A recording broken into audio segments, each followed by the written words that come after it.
एक बार की बात है, एक जवान बौद्ध भिक्षु अपने मन में उठने वाले नकारात्मक विचारों से बहुत परेशान था। ना चाहते हुए भी उसके मन में तरह तरह के गलत विचार आते रहते। उसका स्वभाव भी काफी चिड़चिड़ा हो गया था। वह बात बात पर गुस्सा हो जाता, दूसरों के प्रति जलन और नफरत की भावना रखता, लोगों की बुराई करता और अपने मन में तरह तरह की नकारात्मक कल्पनाएं करता। वह अपनी इन सब बुरी आदतों से बहुत परेशान हो चुका था। उसने बहुत से तरीके आजमाए, बहुत प्रयास किया अपने अंदर के इन बुरे विचारों को खत्म करने का, लेकिन कोई भी तरीका काम नहीं कर रहा था। अंततः एक दिन परेशान होकर उसने अपने गुरु के पास जाने का निर्णय किया। गुरु एक बहुत ही बुद्धिमान और आत्मज्ञानी व्यक्ति थे। जवान भिक्षु ने गुरु से पूछा, गुरुदेव, मैं अपने मन से इन नकारात्मक विचारों को कैसे खत्म कर सकता हूँ? गुरु ने उत्तर देते हुए कहा, नकारात्मक विचार बादलों की तरह होते हैं जो कि साफ आसमान को धुंधला बना देते हैं। अगर तुम्हें साफ आसमान देखना है तो पहले इन बादलों को हटाना पड़ेगा। ठीक इसी प्रकार अगर तुम अपने दिमाग से नकारात्मक विचारों को खत्म करना चाहते हो तो सबसे पहले तुम्हें इन नकारात्मक विचारों के मूल कारणों को पहचानना और उन्हें नष्ट करना पड़ेगा। जवान भिक्षु को गुरु की यह बात ठीक से समझ नहीं आई तो उसने गुरु से इसे थोड़ा विस्तार से समझाने का आग्रह किया। तब गुरु ने शिष्य को एक कहानी सुनानी शुरू की। एक बार एक व्यक्ति जंगल से गुजर रहा था। तभी उसे रास्ते पर एक सर्प दिखाई पड़ा। सर्प को देखते ही वह व्यक्ति डर गया और वहां से भागने लगा।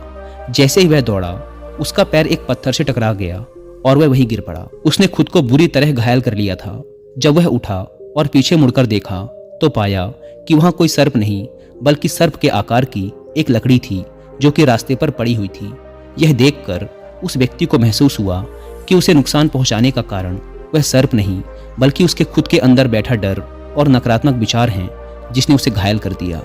कहानी खत्म करते हुए गुरु ने उस जवान भिक्षु से कहा, मन के नकारात्मक विचार इस कहानी के सर्प की भांति हैं जो तुम्हारी परेशानी का मूल कारण नहीं है बल्कि तुम्हारी समस्या का मूल कारण तुम्हारे अंदर बैठा डर, हीन भावनाएं और अतीत के बुरे अनुभव हैं जो कि नकारात्मक विचार, गुस्सा और द्वेष के रूप में बाहर आते हैं।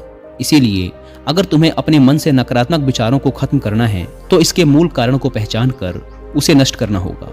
अब हम इस कहानी को अपने जीवन में कैसे लागू कर सकते हैं, इसके लिए कुछ प्रैक्टिकल टिप्स हैं। पहला, माइंडफुलनेस यानी जागरूकता का अभ्यास करो। अपने विचारों और भावनाओं के प्रति जागरूक रहो। देखो कि आपके भीतर क्या चल रहा है, आप अपने आसपास की घटनाओं पर क्या प्रतिक्रिया देते हैं। साथ ही मन में उठने वाले हर नकारात्मक विचार के कारण का पता लगाने का प्रयास करो।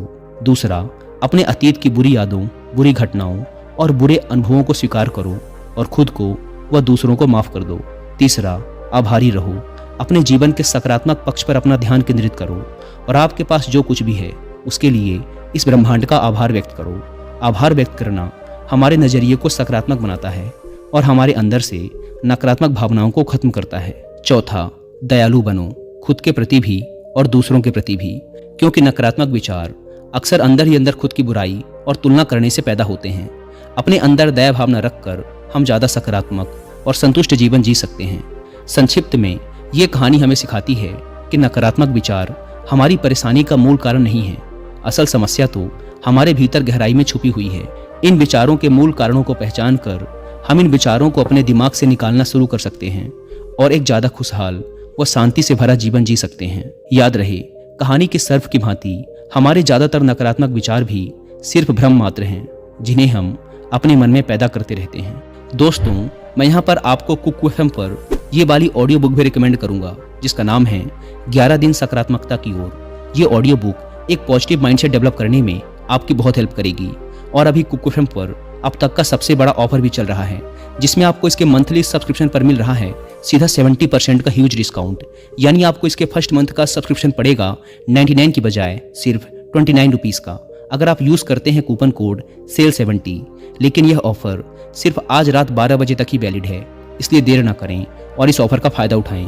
ऐप को डाउनलोड करने की link description and first comment पर मिल जाएगी। धन्यवाद।